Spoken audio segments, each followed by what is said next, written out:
Y cada vez que yo pensaba en esto o que yo experimentaba esta hostilidad de parte de la persona que menos yo pensé que iba a, a sentir eso que viniera de ella hacia mí, entraba la duda, entraba el miedo.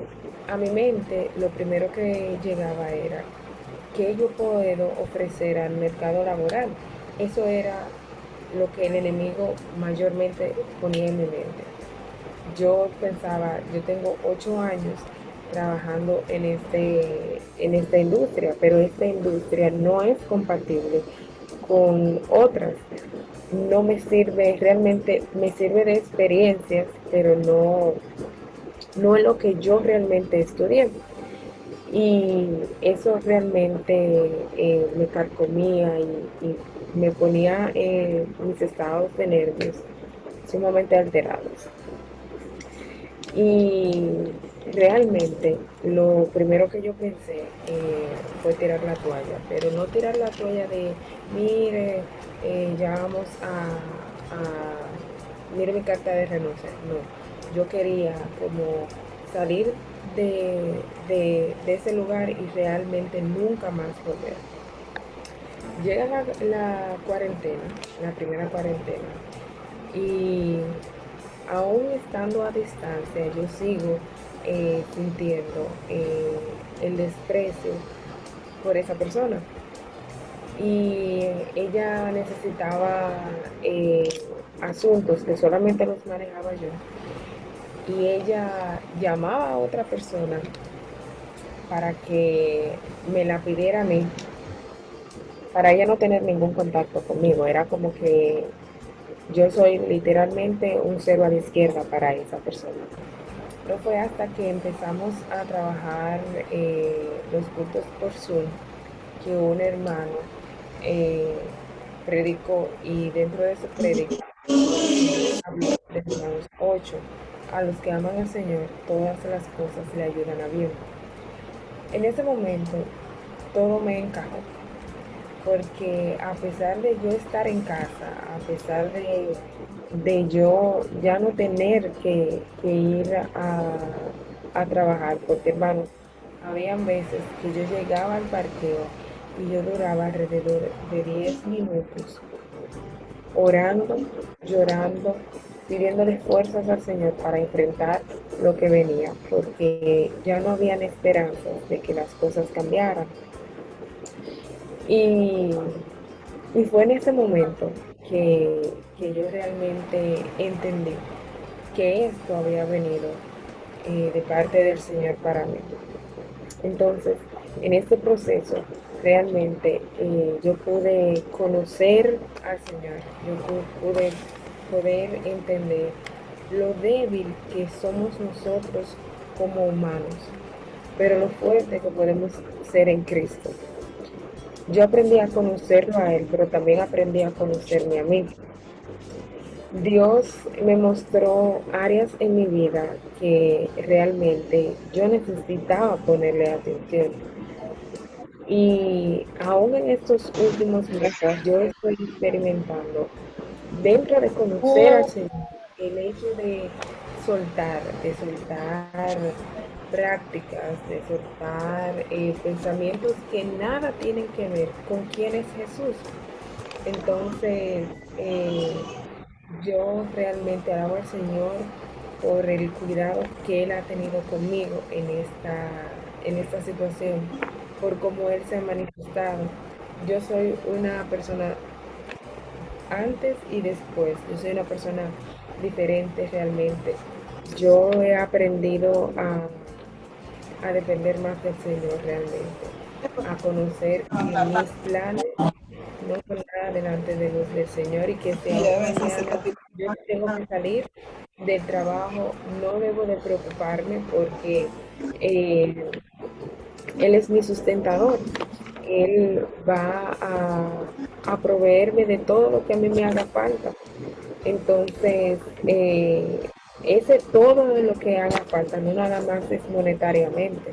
Él también me va a proveer de las capacidades necesarias para yo poder enfrentar el, el nuevo trabajo.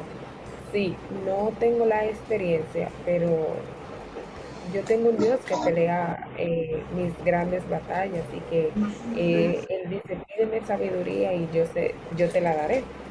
Entonces, nada, ese es mi testimonio. Les animo a que abracen ese versículo durante estos días, que recuerden que todo esto que está pasando a nosotros nos va a ayudar a bien. Y si todavía tú no has visto lo positivo en esta cuarentena, no te desesperes, aguarda en el Señor y Él te va a responder de verdad.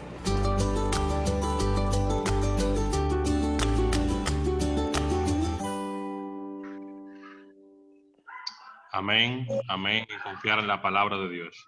Vamos a tener un momento de oración. Vamos a despedir a nuestro hermano Stanley López, que se encuentra con nosotros, que se desmute y ponga en las manos de Dios nuestro hermano Juan Amparo. Oremos. Señor Padre nuestro que estás en el cielo, gracias Padre Celestial, porque tú nos has brindado, Padre amado, la oportunidad de poder reunirnos independiente de las circunstancias. Nos has abierto los medios y has demostrado que tú estás con nosotros a través de tu sustento, Padre amado. Ahora te presentamos, Padre Celestial, al hermano Amparo, que va a estar dirigiéndonos en este estudio, el cual es un compromiso que tenemos nosotros con tu palabra, de estudiarla, de aprenderla y de ponerla en obra, para así enseñarla a los demás. Gracias, Padre amado, por este hermano y que seas tú hablando a través de él en esta tarde-noche. En el nombre de Jesús, tu Hijo. Amén. Amén, amén. Bien, mis hermanos, nuestro hermano Juan Amparo, de la iglesia hermana Templo Bíblico 25, Pedro Brán. Mi hermano, muchas gracias por estar con nosotros. Los micrófonos son suyos. Bendiciones. Gracias, gracias.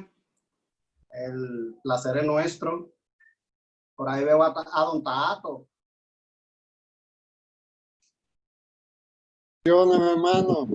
Amén, amén. Qué gusto verlo por ahí. Igual, estamos siguiendo los pasos por aquí. Bendiciones. Así veo, que no me puedo contar más. Saludos, Dulce. Amén, igualmente. Bien. Bien, hermano, un placer estar con ustedes, compartiendo la palabra de Dios. Cuando nuestro hermano Ariel me contactó, justamente yo estoy dando una serie de Gálatas en nuestra iglesia. Ya voy un poco más avanzado que ustedes, y fue realmente de mucha bendición saber que ustedes también están inmersos en el estudio de esta carta. Como ya vamos a entrar al capítulo número 2, yo sé que ya ustedes en el capítulo número 1 saben que el tema de la carta a los Gálatas es la justificación por la fe. O si usted quiere llamarlo con otro título, el evangelio verdadero. Pablo está defendiendo en esta carta lo que es el evangelio auténtico, el evangelio verdadero, que la salvación del hombre y la mujer es solamente por la fe y no por las obras de la ley, que lo que trae verdadera libertad al ser humano es la gracia de Dios, es a través de la justificación por la fe. En este capítulo 2, el apóstol Pablo va a describirnos que el evangelio que proclama es un evangelio inalterable, un evangelio único, un evangelio que no depende de hombres, ya como él lo ha dicho anteriormente. En los primeros versículos del capítulo del capítulo 1, en el versículo 11, Pablo aparentemente está respondiendo los cuestionamientos de de sus oponentes en Galacia. A lo mejor estaban atacando el apostolado, la condición de apóstol, del apóstol Pablo, y decían que él no era un apóstol genuino. Versículo 11 dice Pablo: mas os hago saber, hermanos, que el evangelio anunciado por mí no es según hombre, pues yo ni lo recibí ni lo aprendí de hombre alguno, sino por revelación de Jesucristo. Pablo quiere dejar claro que el evangelio que predica tiene un carácter sobrenatural. Es un evangelio que le fue revelado por Dios y que él no depende de la aprobación de los hombres. Y es justamente ese tema el que Pablo continúa desarrollando en el capítulo 2. Así que nosotros vamos a ver cómo Pablo nos habla acerca de ese carácter inalterable que tiene el evangelio. No hay manera en que ese mensaje pueda ser cambiado, en que se le pueda adicionar algo a ese evangelio o que se le pueda sustraer. Por eso dice Pablo en el versículo en el versículo 8 del capítulo 1, dice que si aún nosotros o un ángel del cielo os anunciar un evangelio diferente del que os hemos anunciado, sea anatema. Ese evangelio que le fue predicado a ellos es el evangelio verdadero. Es un evangelio que no admite cambio. Y es justamente eso lo que nosotros vamos a ver ahora en el capítulo número 2. Vamos a ver algunas razones por las cuales el evangelio es inalterable. El evangelio verdadero es inalterable. Así que en primer lugar, mis hermanos, la revelación del evangelio verdadero es completa y no depende de la aprobación de los hombres para ser verdadera. La revelación del evangelio es completa y no depende de la aprobación de los hombres para ser verdadera. Capítulo 2, versículo 1. Después, pasado 14 años, subí otra vez a Jerusalén con Bernabé, llevando también conmigo a Tito. Pero no subí según una revelación para no correr o haber corrido en vano. Expuse en privado a los que tenían cierta reputación el evangelio que predico entre los gentiles. Más ni a un Tito que estaba conmigo, con todo y ser griego, fue obligado a circuncidarse. El apóstol Pablo nos describe aquí una visita que él tuvo o que él realizó a Jerusalén acompañado de Tito y de Bernabé. Y este viaje, según nos describe, fue hace 14 años, versículo 1, pasado 14 años. Ahora, 14 años ¿de qué? En el capítulo 1, versículo 15 y 18, se nos da una pista. Versículo 15 del capítulo 1. Pero cuando agradó a Dios que me apartó desde el vientre de mi madre y me llamó por su gracia, revelar a su Hijo en mí para que yo le predicase entre los gentiles, no consulté enseguida con carne y sangre, ni subí a Jerusalén a los que eran apóstoles antes que yo, sino que fui a Arabia y volví de nuevo a Damasco.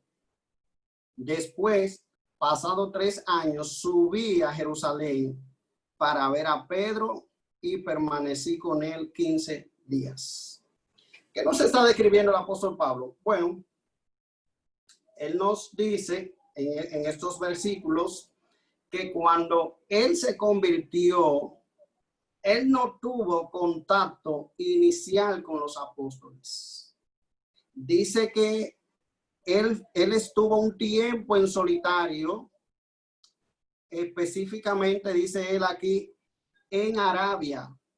dice que cuando Dios le llamó, él no consultó con carne y sangre, ni subió a Jerusalén para que le orientaran, sino que fue a Arabia y volvió de nuevo a Damasco. Dice Pablo, yo no tuve en mi conversión inicial, yo no tuve contacto en esos primeros años con los apóstoles. Después, pasado 3 años, dice, subí a Jerusalén y solamente, dice Pablo, permanecí allí con el apóstol Pablo, con el apóstol Pedro, 3 años, 15 días. Pasado 3 años, subió a Jerusalén y solo tuvo 15 días allá. Probablemente, pasado 14 años de esta primera visita, es que Pablo está diciendo que subió a Jerusalén. No sabemos si es desde su conversión que él está contando estos 14 años o si fue a partir de esta primera visita. No se nos dice. Ahora bien, lo que Pablo nos está diciendo, lo que Pablo nos dice aquí, es que él el evangelio que predicaba no recibió la aprobación apostólica, que él había estado durante todos esos 14 años, él había estado predicando el evangelio y fundando iglesia. Así que dice Pablo a los hermanos de Galacia, el evangelio que yo predico no tuvo el sello de la aprobación de los apóstoles. No tuvo el sello de la aprobación de que alguien se sentara a escucharme y decir, Pablo, esa es la verdad la que tú estás predicando. No, dice Pablo, yo tuve una revelación directamente de Dios y me fue comunicado el evangelio, me fue comunicado. Yo no fui llamado por los apóstoles para que vinieran a Jerusalén para ellos certificar que lo que yo estaba predicando era lo correcto. El evangelio que predicaba, independiente de los pasados 14 años, subí también conmigo a Tito. Pero dice Pablo, según una revelación, para no correr o haber corrido en vano. Expuse en privado a los que tenían cierta reputación el evangelio que predico entre los gentiles. Dice Pablo ahora, cuando yo subo a Jerusalén, yo voy a Jerusalén no para que me corrigieran, no para exponerme a que los hermanos dieran su sello de aprobación a lo que yo estaba predicando o para que ellos enriquecieran la doctrina que yo predico. No, dice Pablo, yo no tenía ninguna duda acerca del evangelio que predicaba. Yo no subí a Jerusalén para que se analizara lo que yo estaba predicando. Ni siquiera consideraba necesaria esta visita a Jerusalén para tratar este asunto. Pero debido a los enemigos del evangelio, él hace esta visita y dice que lo hace movido por una revelación. Y subí, versículo 2, pero subí según una revelación y para no correr o haber corrido en vano. Dice Pablo, ¿por qué subo a Jerusalén? Bueno, subo primero en obediencia a una revelación, no porque nadie me mandara a buscar. Y segundo, por el bien del evangelio, para que no se ponga obstáculo al evangelio. Por eso dice, para no correr o haber corrido en vano.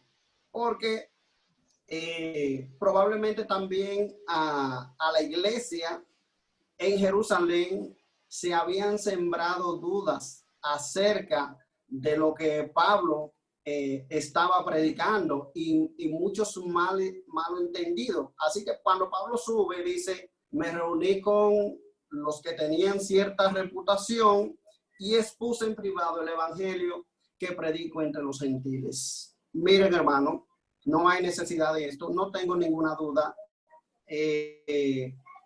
pero para que ustedes estén claros de cuál es el evangelio que nosotros predicamos, y él les pone a los hermanos el evangelio que predicaba. Fíjense que el apóstol deja entrever la maldad del corazón humano, como el enemigo también no va a estar tranquilo cuando se está predicando el evangelio verdadero. Muchas dudas se estaban sembrando en la iglesia de Galacia, pero también muchas dudas se estaban sembrando en la iglesia en Jerusalén, y Pablo entendía que esto necesitaba una respuesta y que había que dejar la cosa, el fundamento bien claro de lo que él predicara. Así que Pablo le está diciendo a los hermanos de Galacia las razones por las que sube a Jerusalén, porque probablemente una de las cosas que decían, ellos estaban diciendo que él fue a Jerusalén con otro motivo, con otras motivaciones, que él fue llamado desde Jerusalén para que los apóstoles le bajaran línea porque no estaba en lo correcto. Y él tiene que aclarar aquí. Así que Pablo no tenía duda en cuanto a su mensaje. Si hubiera sido así, ¿por qué tenía que esperar 14 años para subir a Jerusalén? ¿Por qué les había dicho a los Gálatas que debían rechazar a cualquiera que le predicase un evangelio diferente? No había duda. Así que la preocupación del apóstol Pablo no estaba en cuanto al contenido del mensaje que él predicaba, sino en la mentira que los falsos maestros estaban sembrando. Estos falsos maestros estaban sembrando dudas en el mensaje que Pablo predicaba. Y algunos de ellos decían que ese evangelio de Pablo era un evangelio incompleto, porque Pablo dejaba fuera la ley, como vamos a ver más adelante en este mismo capítulo 2 y en el capítulo 3. Es un evangelio incompleto. Pablo no está diciendo todas las cosas como son. Es un evangelio muy fácil. ¿Qué es lo que es evangelio de la fe? Y que solamente creer en Jesucristo y ya que tú eres salvo, decían ellos. ¿Y qué de la ley? ¿Y qué de las ceremonias judías?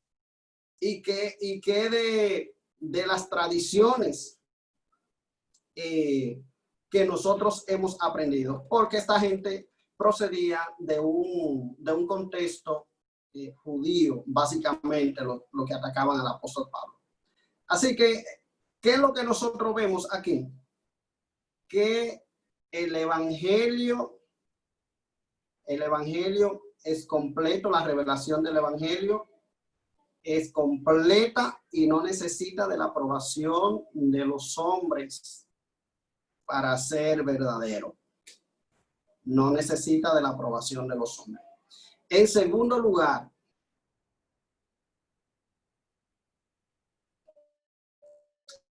el evangelio de los mensajes suficiente y necesita la adición de buenas obras. Más un tipo que estaba conmigo, con todo y ser pego, fue a circuncidarse.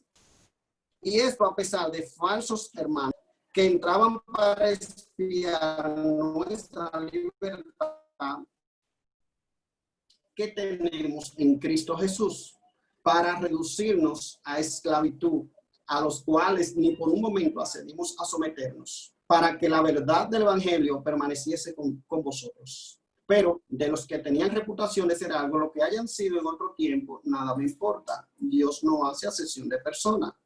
A mí, pues, los de reputación, nada nuevo me comunicaron. Nada nuevo me comunicaron. Pablo sube a la iglesia en Jerusalén y sube allí con Tito,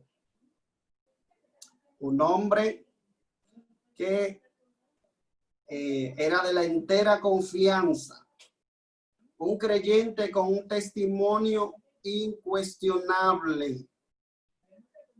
Era de origen griego y dice, él no fue obligado a circuncidarse. Dice Pablo, vamos a ver si es cierto que el evangelio que yo predico es un evangelio incompleto. Cuando yo subo a Jerusalén, dice Pablo, yo me llevo a Tito, que es un griego, es incircunciso, y Pablo podría haberlo circuncidado, pero la misma presencia de Tito en Jerusalén prueba que no se necesitaba absolutamente nada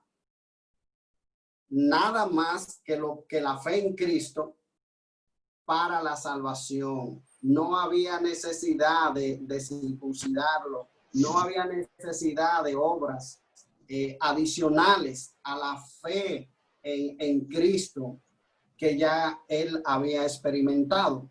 Así que ahí estaba Tito, sin necesidad de ningún rito, manifestando completa libertad, exhibiendo los frutos del Espíritu, tenía una firme convicción y era un creyente recomendable. Así que dice Pablo, bueno, los apóstoles en Jerusalén no dijeron nada acerca de Tito. Ellos no demandaron que Tito fuera circuncidado. Ellos estaban claros de que la salvación es solamente por la fe, por la fe. Así que si los apóstoles en Jerusalén están de acuerdo con estos falsos maestros, ellos hubieran obligado a Tito a circuncidarse, pero no sucedió así. No sucedió así. Y este era un debate que ya se había dado en la iglesia en Jerusalén. En Hechos, un pasaje muy conocido, Hechos capítulo 15, que trata este tema. Si algunos lo tienen, pueden buscarlo. Hechos capítulo 15, versículo 5. Vamos a ver qué pasó en la iglesia en Jerusalén, donde se estaba dando esta misma discusión, si era necesaria la ley, si era necesario agregarle algo más a la fe en Cristo. Y en el capítulo 15, versículo 5, dice, pero algunos de la secta de los fariseos que habían creído se levantaron diciendo, es necesario circuncidarlos y mandarles que guarden la ley de Moisés. Y se reunieron los apóstoles y los ancianos para conocer de este asunto. Así que se convoca una reunión en la iglesia en Jerusalén, porque habían algunos creyentes que decían que la persona que creían en Cristo tenían que circuncidarse y tenían que guardar la ley de Moisés.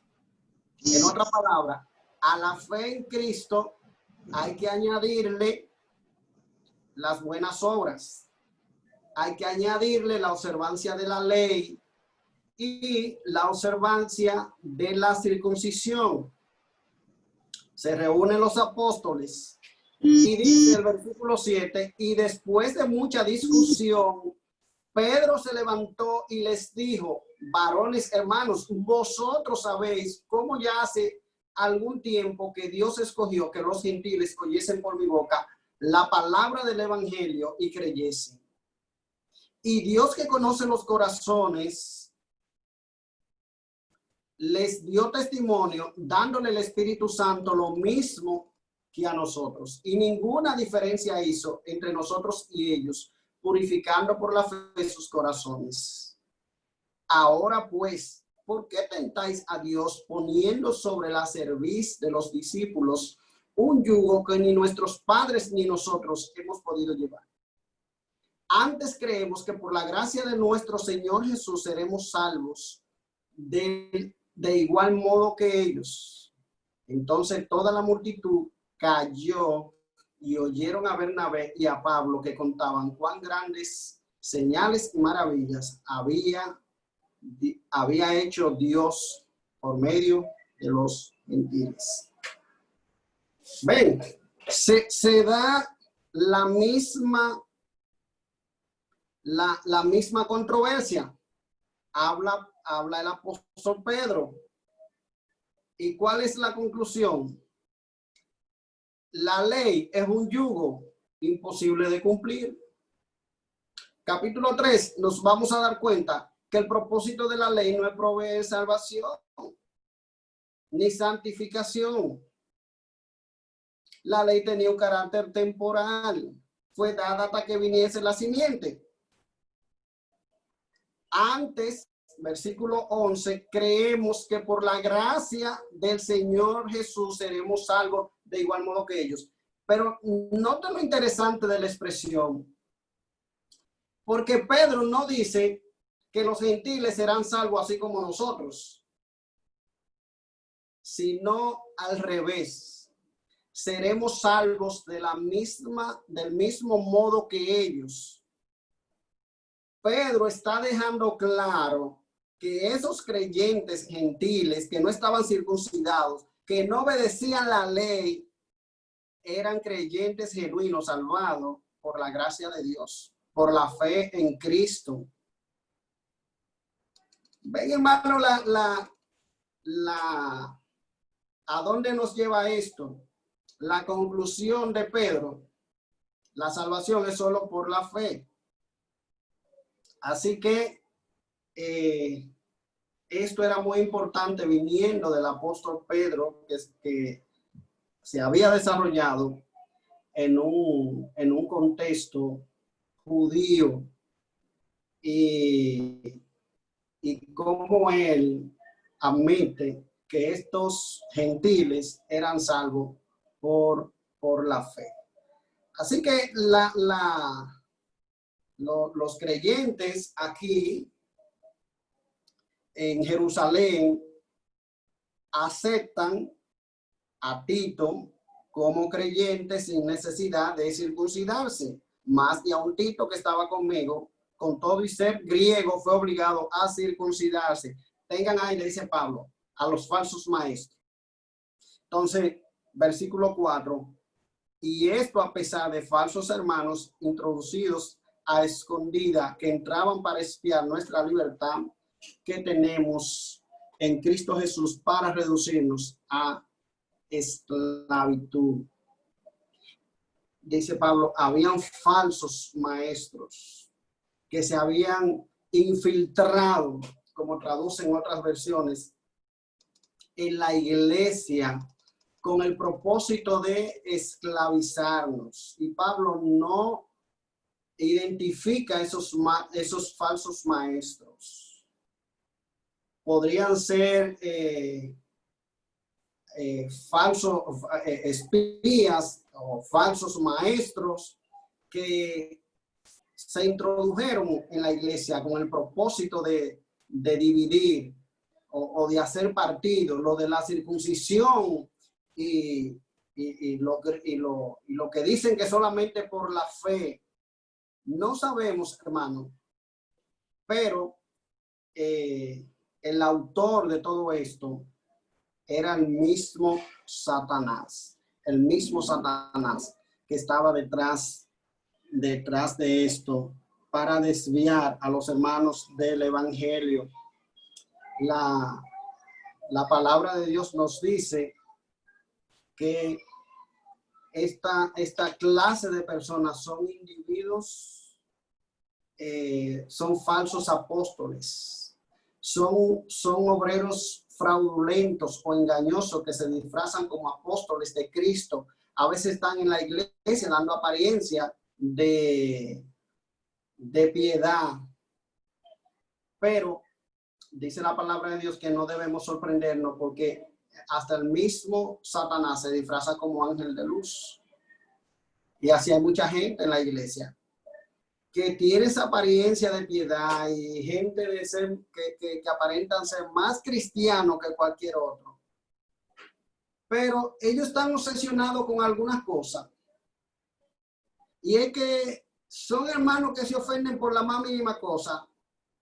Cualquier hermana que ellos ven que no observa el código de vestimenta que ellos entienden, ya esa hermana pierde la comunión. Pierde la comunión.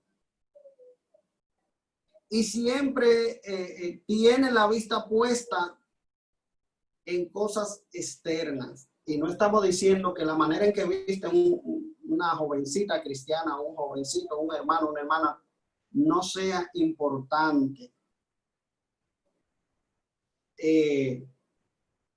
Pero lo que nunca podemos llegar es añadirle a la salvación o exigir estas cosas como si estas fueran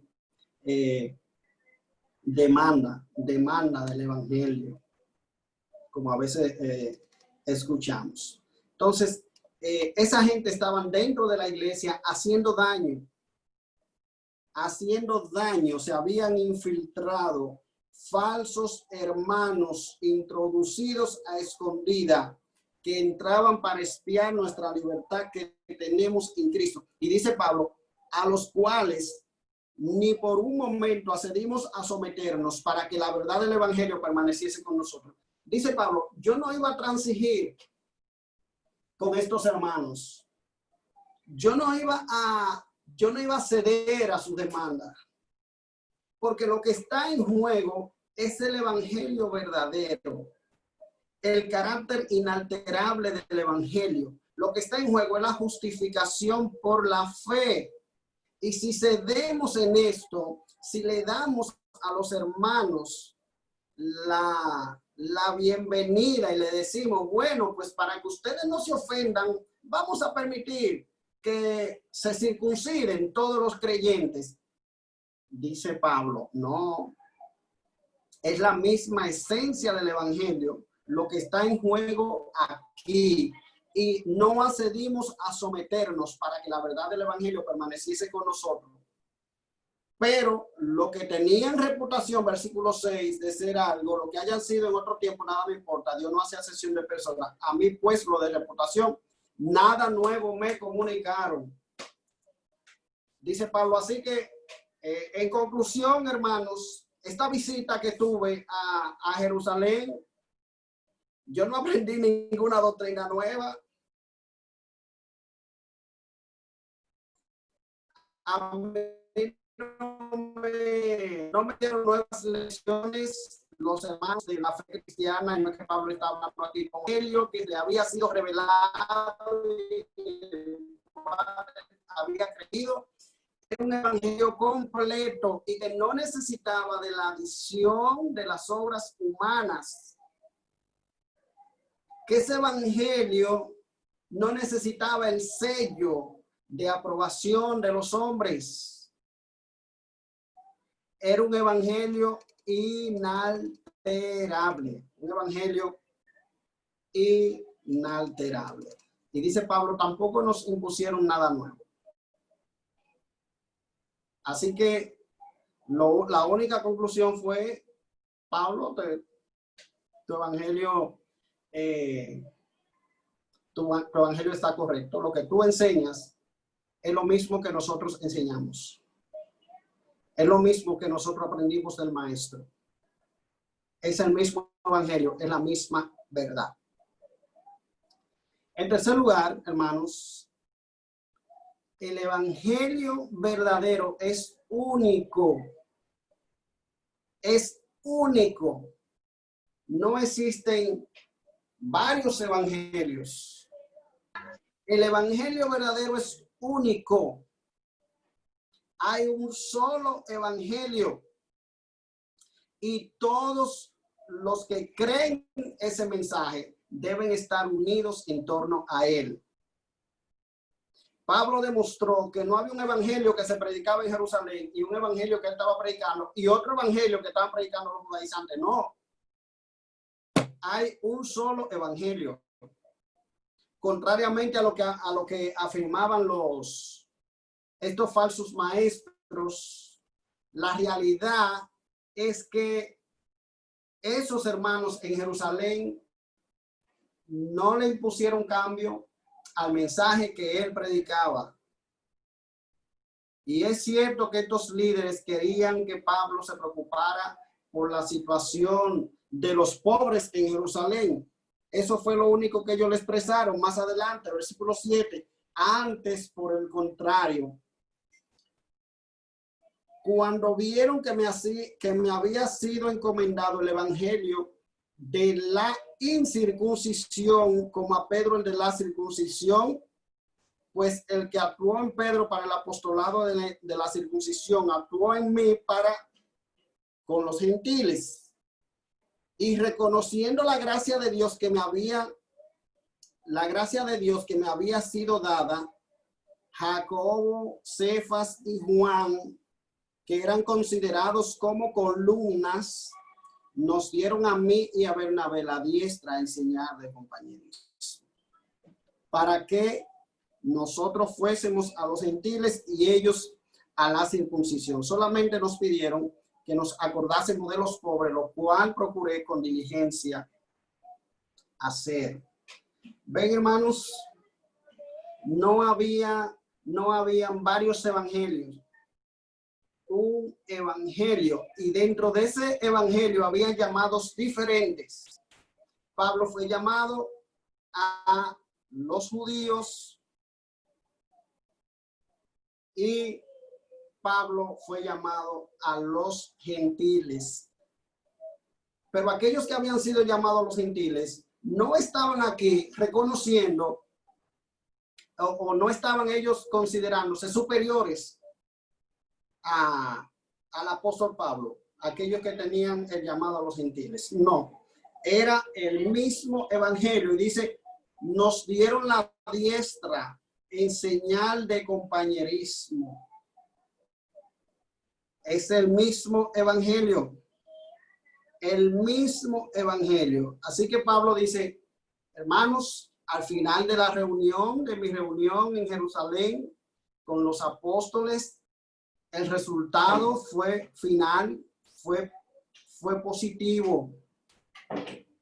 Los hermanos nos dieron la diestra en señal de compañerismo y solamente nos pidieron, dice él, que nos acordásemos de los pobres, lo cual procuré con diligencia hacer. Dice, no hay nada de doctrina nueva ahí. Solamente que nos encargásemos de los pobres. Hermano, ¿qué nos enseña esto? Que estos hermanos reconocieron el llamado que tenía Pedro a trabajar en los gentiles.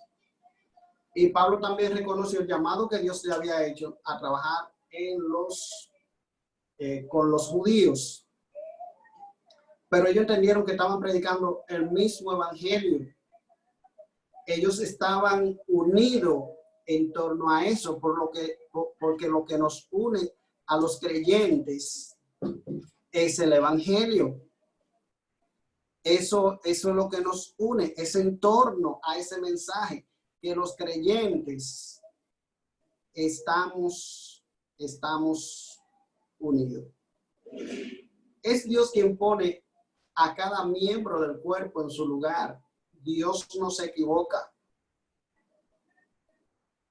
Y a nosotros, hermanos, nos toca como miembros de ese cuerpo, como compañeros en la misma carrera, nos toca apoyarnos en esa tarea, unirnos en esa tarea, no poner obstáculos a otros creyentes que están predicando el evangelio puro de la gracia de Dios. Imagínense que estamos corriendo toda la misma carrera, todos somos del mismo equipo y entonces estamos metiéndole pie al otro. Dice Pablo, no fue así como procedió con nosotros.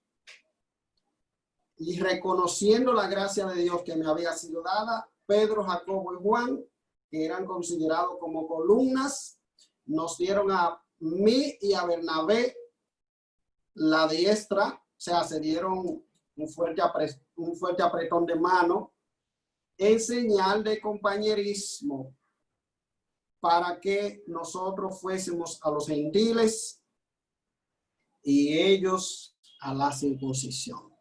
Solamente nos pidieron que nos acordásemos de los pobres, lo cual procuré con diligencia hacer.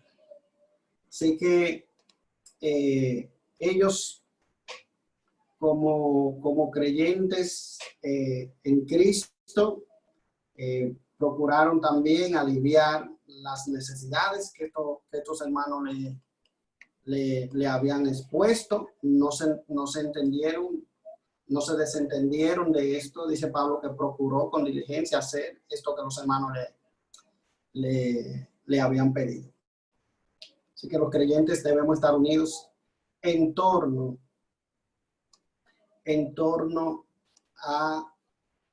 al evangelio único, al evangelio verdadero. Así que, hermano, hay algunos principios aquí que nosotros debemos tomar en cuenta ya finalmente. En primer lugar, la unidad cristiana significa aceptar a todos los que creen el evangelio verdadero de la gracia.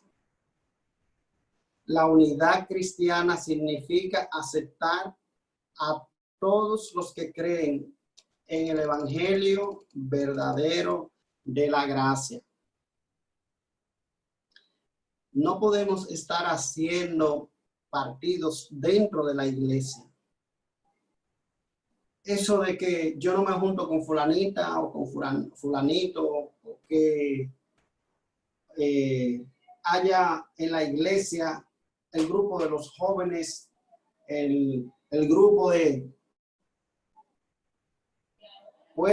No, hermanos, no podemos levantar en la iglesia una barrera que nos separe, y en este grupo no entran los de aquel grupo. No. Cualquier persona que venga a la iglesia, hermano, y cree en Cristo, tiene que sentirse aceptada. A veces los creyentes tenemos tanto prejuicio con la persona que viene recién convertida. Si viene alguien que ha tenido una vida muy desordenada, usted ve como que todo el mundo le está mirando de reojo en la iglesia. No hay una verdadera aceptación muchas veces. Imagínense cómo miraría un judío a alguien como Tito que no se había circuncidado. Sí, lo miraban como un bicho raro. Así muchas veces vemos a alguien que viene a la iglesia, que a lo mejor que se convirtió y viene este hombre con tatuaje, a lo mejor tiene todas las orejas perforadas y muchas cosas, marcas en su cuerpo, y nosotros lo vemos como un bicho raro. Hermano, pero él puso su fe en Cristo. Él confió en Cristo y él necesita que nosotros como iglesia lo acojamos y que se sienta parte del cuerpo que es la iglesia. Dios le perdonó, Dios lo aceptó. Nosotros no podemos estarle poniendo barrera al evangelio, a veces por prejuicios. culturales, prejuicios raciales dentro de la iglesia. Lamentablemente, gente que no se siente y que no es acogida dentro de la iglesia. La unidad cristiana también, hermano, reconoce que los creyentes tenemos llamados diferentes. Pablo tenía un llamado especial para con los gentiles y Pedro tenía un llamado especial para con los de la circuncisión, pero reconocieron que a ambos se le había encomendado el mismo evangelio, pero en ámbitos diferentes. Y nosotros también tenemos que aprender eso. No todo el mundo en la iglesia tiene que ser predicador.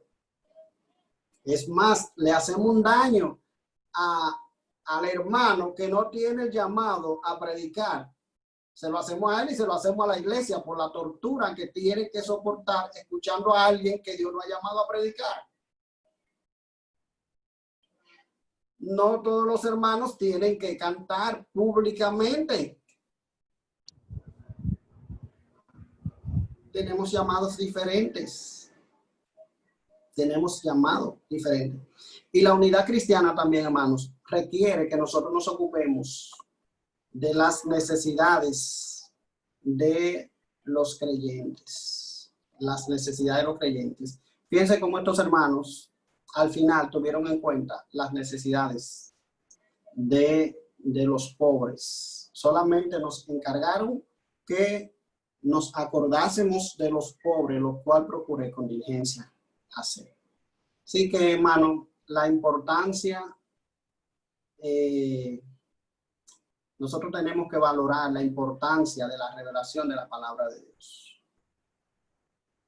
El evangelio que nosotros hemos creído es un evangelio verdadero. Es un evangelio inalterable. Nadie debe o puede venirnos a decir a nosotros que para yo ser verdadero creyente, yo tengo que hacer tal promesa, yo tengo que cumplir tal cosa. Es por la fe en Cristo, hermano.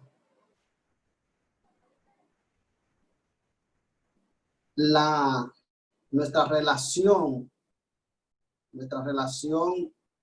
con Cristo por la fe solamente es el verdadero evangelio. El verdadero evangelio. Así que, hermano, lo dejamos hasta acá para no entrar ya en materia de lo que sigue por causa del tiempo. Amén, amén.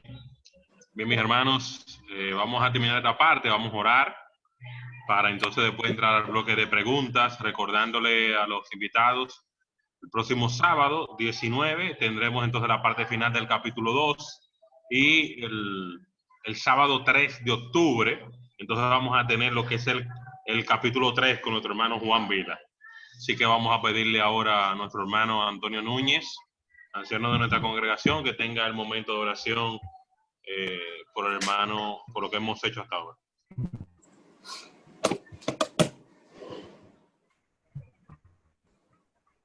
Bien, hermano, pero yo quisiera, pobre siempre lo tendré entre vosotros, más a mí no. O sea, a mí siempre me van a tener, pero no siempre vamos a contar con la presencia de nuestro hermano Tato. Así que yo quiero darle la oportunidad a nuestro hermano Tato para que sea él que tenga la oración en esta noche. Es un privilegio para mí saludarle y darle esta oportunidad a mi hermano. Que Dios lo bendiga. Gracias, mi hermano. Privilegio compartir este momento con ustedes. Gracias a la Hermano hermana. Tato, ¿me oye? Sí, ¿me escucha ahí? ¿Me escucha? Sí. Muy bien. Debo gracias al Señor por darme este tiempo para compartir a distancia con ustedes, precisamente con nuestro hermano, escuchando el mensaje. Que le siga bendiciendo el Señor y usando para bendición de muchos y también para el crecimiento en la fe de cada hermano y hermana. Vamos a orar. Te damos gracias, Señor, Dios nuestro, bendecimos tu santo nombre. Gracias por esa obra de amor, por ese don maravilloso que ha puesto al alcance nuestro, solo por la gracia de Dios en Jesucristo. Qué bueno que hemos recibido el Evangelio, las buenas noticias que vienen de Dios para que, oh Señor, seamos instrumento en tu mano. Gracias por los hermanos, hermanas conectados por este medio. Gracias por el expositor de tu palabra, que tú le sigas dirigiendo y usando siempre para la gloria de tu nombre y para bendición de tu pueblo y salvación de las almas que están en el mundo sin Dios y sin esperanza. Muchas gracias. Oramos en el nombre precioso de Jesucristo nuestro Señor. Amén. Amén. Muchas gracias a nuestro hermano Tato. Le ha tocado 2 veces ya. El sábado pasado también le dieron la palabra. El hermano lo quiere mucho. Muchas bendiciones para usted, para todos los que están aquí, a todos los que nos han permitido su presencia en el día de hoy. Vamos a comenzar con las preguntas. Aquellos que tengan alguna pregunta la pueden escribir por el chat. Y el hermano entonces Juan con mucho amor se la va a ir contestando. Mi hermano, tenemos 2 preguntas ya formuladas. La primera te hizo énfasis en la parte de que el apóstol Pablo fue a hablar en privado con los apóstoles por medio de una revelación, porque se lo había revelado el Espíritu. Entonces preguntan por aquí, al día de hoy, entonces podemos darle importancia o podemos tener las revelaciones al día de hoy y decir, tengo una revelación de Dios y guiarnos por esa revelación. Y la segunda pregunta que nos hacen por aquí es el hecho de que usted ha hecho énfasis también en recibir a todos, no importa su etnia racial o como vengan al Señor. Si han creído en Cristo, todos somos hermanos en la gran familia del Señor. Pero la pregunta aquí es, ¿podemos caer entonces en el ecumenismo en este sentido? Estas 2 preguntas de entrada y esperamos las demás por vía el chat. Ok. Bien, la primera pregunta. Cuando Pablo dice que sube a Jerusalén por una revelación, esto era normal en la época apostólica, durante también la dispensación del Antiguo Testamento. Pero lo que nosotros vemos a través de la historia de la iglesia es que una vez la palabra de Dios se completó, tal como nosotros la tenemos hoy, este tipo de ministerio ya fue innecesario, porque todo lo que necesita el creyente está aquí en la palabra de Dios. Ya no hay necesidad de revelaciones. Entonces, ahí efectivamente no debemos ser guiados por sueños ni por revelaciones, sino por la palabra de Dios, por lo que dice la palabra de Dios. Pablo incluso dice que en los primeros versículos que leía, que el evangelio que él predicaba le fue revelado por Dios. Que Cristo, su conversión sabemos que fue una aparición de Cristo en el camino de Damasco, Saulo, Saulo. Entonces, ¿quién de nosotros hoy día se convirtió de esa manera. No, o sea, Dios en su revelación progresiva durante una época en la que su palabra todavía no estaba completa, se comunicaba al hombre a través de sueños, de visiones, pero una vez completada su revelación, ya nosotros no tenemos necesidad. Somos guiados por la palabra de Dios. Con respecto a la segunda pregunta de recibir a todos, fíjense que hacía énfasis a todos los que creen en Cristo. Cuando una persona viene a la iglesia, alguien que se convirtió, que sabemos de su testimonio en la fe, inmediatamente nosotros somos llamados a evaluar, porque la Biblia nos manda a que nosotros también evaluemos, pero nosotros, si esa persona ha dado testimonio de que es un verdadero creyente, nosotros no tenemos razón de rechazarle simplemente porque ese hermano haya sido en otro tiempo, haya tenido una vida desordenada. De la misma manera que nosotros no tenemos razón a rechazar a alguien, porque todos nosotros también éramos en otro tiempo, dice Pablo, insensatos, rebeldes, extraviados, esclavos de concupiscencia, lo mismo que los demás. Entonces, todos tenemos una historia de pecado, y justamente por eso el Señor nos ha llamado, porque somos pecadores.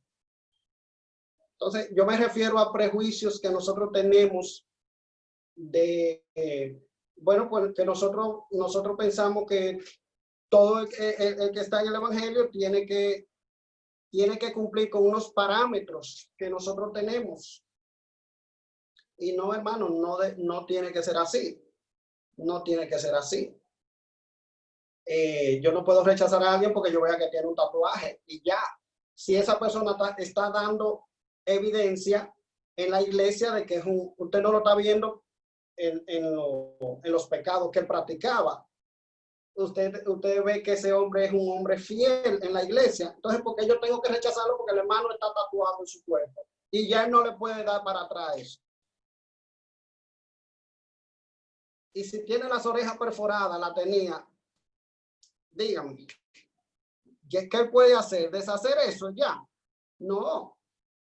Entonces yo no puedo rechazar a ese creyente y juntarme o hacer, como muchas veces sucede, hermano, que hacemos en la iglesia, hacemos grupos impenetrables. Ah, no, esos son de los fulanos.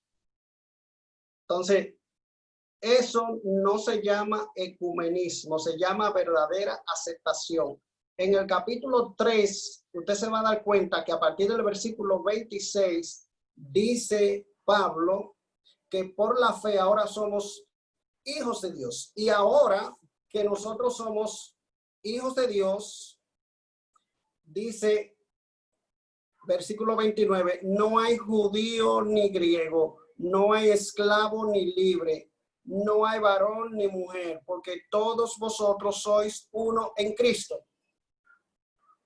Las barreras quedan eliminadas. Y este versículo no significa que,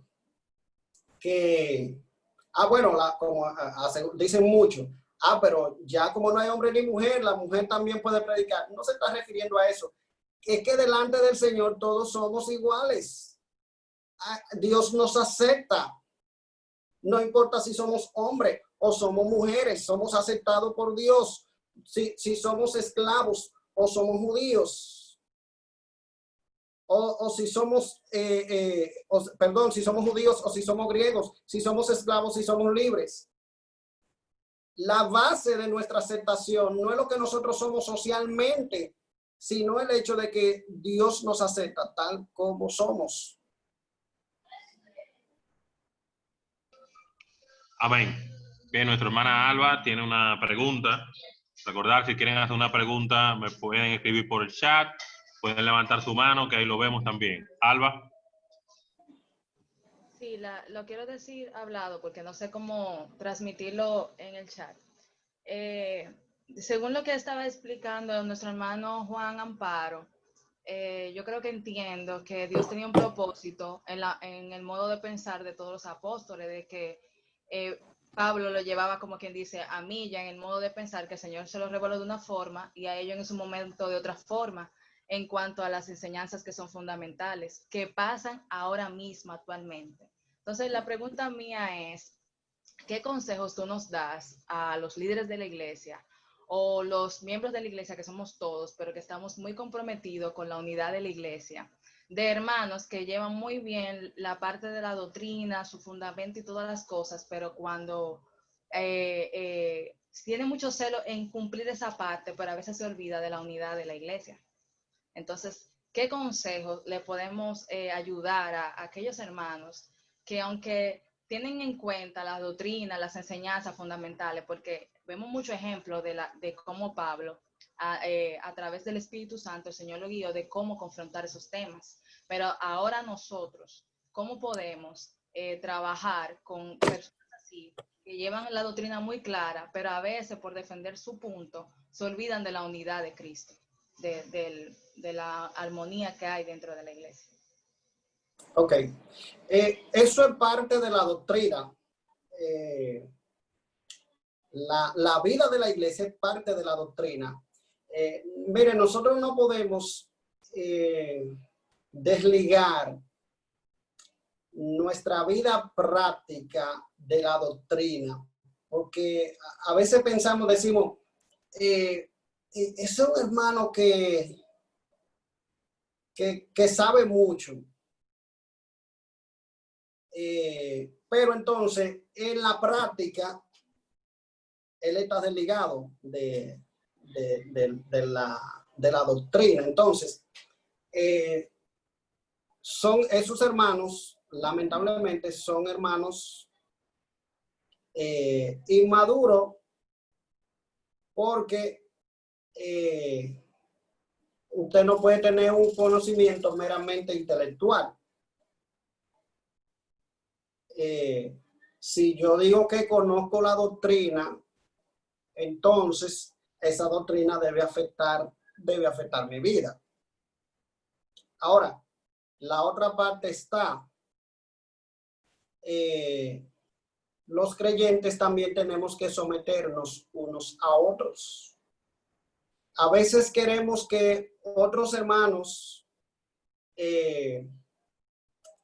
acepten mi manera de ser iglesia. Que los otros sean movidos a mi punto, pero yo no quiero moverme al del otro hermano. Ven, a veces entendemos que la unidad que la unidad de la iglesia es que nosotros tengamos una relación igual con todos los hermanos. Y eso realmente es imposible. Eso va a depender del tamaño de la iglesia. Quizá una iglesia donde son 15 hermanos o 20 hermanos, puede haber una relación más estrecha entre los creyentes. Pero si son 50 o son 100 o son 150, no es verdad. Ah, mira, el hermano fulano a mí casi nunca me habla. Él prácticamente nunca me saluda. A lo mejor casi nunca se cruzan. Pero es imposible que mientras una iglesia va creciendo, podamos tener el mismo grado de compañerismo entre los hermanos. Pero eso no significa que yo deba descuidarme si me entero que un hermano está atravesando por una necesidad o una situación, yo me quede simplemente en mi grupo, en mi área de confort, con quienes yo me relaciono. Entonces, en conclusión, tu pregunta, los creyentes tenemos que movernos motivado por el bien, por el bienestar del evangelio. ¿Qué es lo que nos une? Es el evangelio, no es la tradición. No es la tradición. No es que yo tengo cierta edad y que yo aprendí la cosa así y que ahora estos muchachos, o si no los muchachos dicen y que ahora los mayores son un obstáculo. No. El evangelio para los jóvenes es el mismo evangelio para los viejos o para los adultos. Es el mismo evangelio. Y eso es lo que nos une, nuestra fe en Cristo. Nuestra fe en Cristo. Somos aceptados por la fe en Cristo.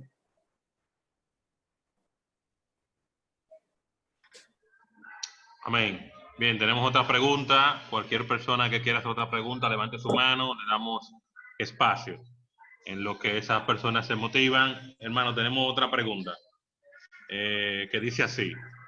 Usted habló de espías introducidos y falsos hermanos y apóstoles dentro de la iglesia. Puede venir cómo poder identificar a hermanos reconocidos de otras congregaciones o de otras denominaciones que vengan a nuestra doctrina y poder entonces saber que son espías o que no están acorde a la palabra o a la sana doctrina que nosotros profesamos. Más o menos dice así la pregunta. Ok. Mire, Mateo capítulo 6, nuestro Señor, 7, nuestro Señor habla cómo nosotros identificar un falso maestro. Dice el Señor, guardaos, versículo 15 del 7, guardaos de los falsos maestros que vienen a vosotros con vestidos de oveja, pero por dentro son lobos rapaces. Lo primero que dice el Señor es que tenemos que tener cuidado porque no son fáciles de identificar, porque vienen vestidos de oveja. O sea, por fuera tienen la apariencia de que son verdaderos. Por sus frutos los conoceréis. ¿Acaso se recogen uvas de los espinos o higos de los abrojos? Así, todo buen árbol da buenos frutos, pero el árbol malo da frutos malos.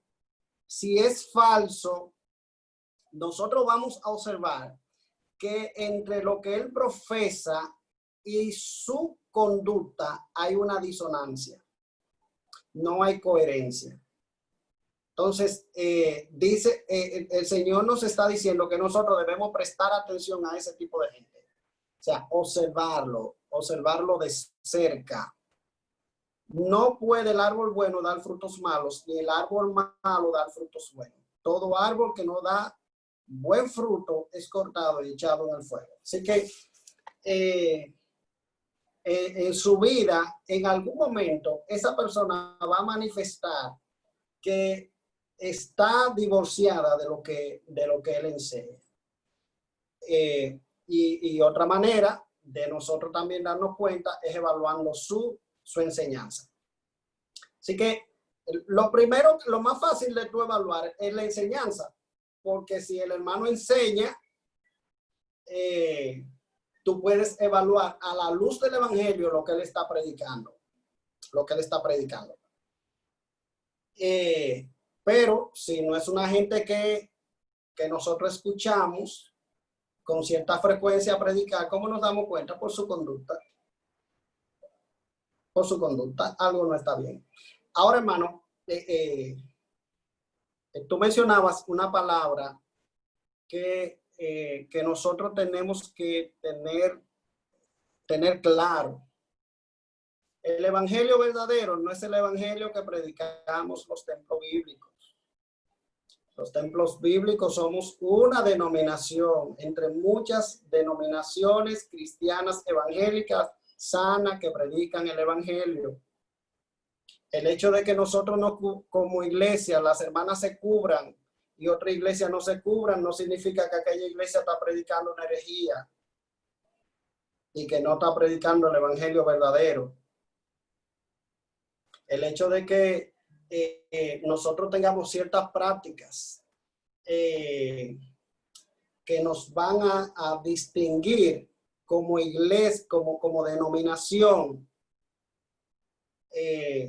no significa, hermanos, recuérdense que lo que nos une es el evangelio, es el evangelio verdadero. Entonces, nosotros tenemos que tener mucho cuidado con reducir al evangelio a lo que es nuestra denominación. En síntesis. Amén. Bien, le seguimos dando las gracias. Bien, mis hermanos, si no hay más preguntas, entonces vamos a concluir aquí. Nos juntamos otra vez el próximo sábado a la misma hora para así disfrutar entonces de la parte final del capítulo 2. Eso es para el sábado 19 y la próxima exposición después del sábado 19 es el sábado 3 con nuestro hermano Juan Vila y el capítulo 3 de Gálatas. Vamos a pedirle a nuestro hermano Guillermo Nolasco de Villa Francisca, que se encuentra por aquí con nosotros, que ore. Entonces la parte final de oración por nuestro hermano y por lo que hemos hecho hasta ahora, y así despedimos nuestra actividad de hoy. Bendiciones. Amén, mis hermanos. Vamos a orar. Amante Padre que estás en los cielos, Señor, gracias te damos. Te damos gracias porque por medio de esta forma, de esta plataforma, podemos estar unidos en distintos lugares de nuestro país. Gracias, Padre, por tu palabra que es clara, es viva. Y viendo este libro de Gálatas, un libro de tantos conflictos, podemos aprender mucho de ellos, de tener cuidado, Señor, con la parte de la palabra, la importancia del evangelio y qué es lo que es el evangelio y debe ser en nuestra vida. Ahora bendícenos, Padre, permite de que estas cosas de alguna manera podamos ponerlo en práctica, que vendría siendo a continuación lo más importante para nuestra vida. Que podamos presentar a las personas primeramente el evangelio si no lo estamos haciendo y segundo, haciéndolo de una manera correcta. Toda esta cosa te la pedimos, Padre, y te damos gracias en tu santo y bendito nombre de tu Hijo Jesucristo. Amén. Amén. Muchas bendiciones. Bye bye. A los jóvenes de la iglesia mañana, los que les toca la parte física.